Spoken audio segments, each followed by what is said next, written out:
یہ بڑا خطرناک ہے۔ یہ کیا ہے؟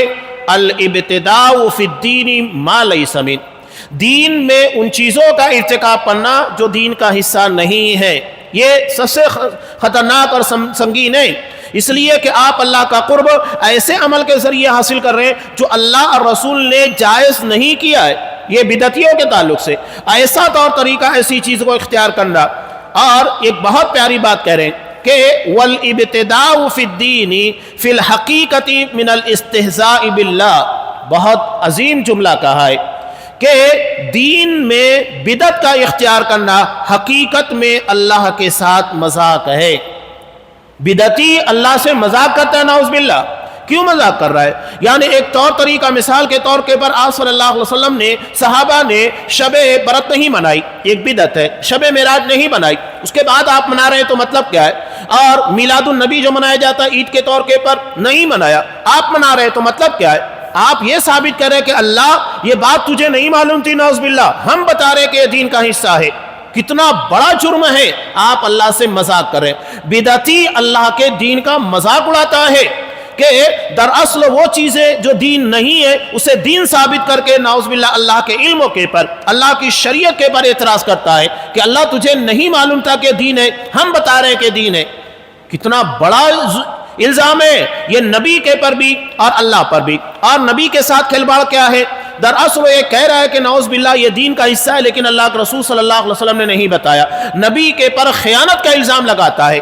حضرت امام مالک رحمۃ اللہ علیہ صاف کہتے ہیں کہ اگر کوئی شخص دین میں بدعت اختیار کرتا ہے تو وہ نبی کے پر خیانت کا الزام لگاتا ہے کہ یہ دین کا حصہ تھی، لیکن نعوذ باللہ نبی کریم صلی اللہ علیہ وسلم نے اسے دین کا حصہ نہیں قرار دیا، ہم بتا رہے کہ دین کا حصہ ہے۔ یہ بہت بڑا الزام ہے۔ اب یہاں ایک بہت پیاری بات یہ کہہ رہے ہیں کہ اگر کوئی شخص یہ کہے کہ میں نے اس عمل کے ذریعے جو بدعت ہے اس عمل کے ذریعے اللہ کا تقرب حاصل کرنا چاہ، یعنی میری نیت میں کوئی فالٹ نہیں ہے، عمل کے اندر خامی ہے، کیا جواب دیں گے؟ نیت کی اچھائی یہ عمل کی خرابی کو دور نہیں کر سکتی۔ آپ کا عمل بھی صحیح ہونا چاہیے، تبھی آپ کی نیت کے مطابق ثواب ملے گا۔ ایک بالکل واضح روایت میں آپ کے سامنے پیش کر رہا ہوں، ابو داؤد کی۔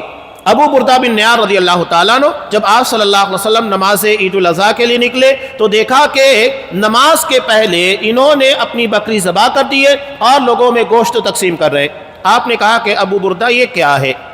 کہا اللہ کے رسول میرے قریب میں رہنے والے لوگ غریب تھے تو میں نے چاہا کہ عید کا موقع ہے، ان لوگوں کو گوشت مل جانا چاہیے، اس لیے میں نے اپنی بکری کو جلدی ذبح کیا اور ان لوگوں کے درمیان گوشتوں کو تقسیم کر رہا ہوں۔ آپ صلی اللہ علیہ وسلم نے کہا جس نے ہمارے ساتھ نماز پڑھی اس کے بعد قربانی کی تو اس نے حقیقت میں قربانی کو پا لیا، اس کی جگہ دوسری قربانی کرو، دوسری بکری کو لاؤ ذبح کرو، یہ تو صرف گوشت والی بکری ہے، قربانی نہیں ہے۔ اب بتائیے کیا ابو بردہ بن نیار کی نیت میں کھوٹ تھی؟ نہیں، لیکن آپ صلی اللہ علیہ وسلم نے عمل کو غلط قرار دیا کہ نہیں؟ یعنی نیت کا صحیح ہونا عمل کے صحیح ہونے کی دلیل نہیں بن سکتا ہے، بلکہ نیت اور عمل دونوں صحیح ہونا چاہیے، تب اللہ کے یہاں وہ تقرب کا اور اللہ کے یہاں پر اجر کا باعث بن سکتا ہے، ورنہ باعث بننے والا نہیں ہے۔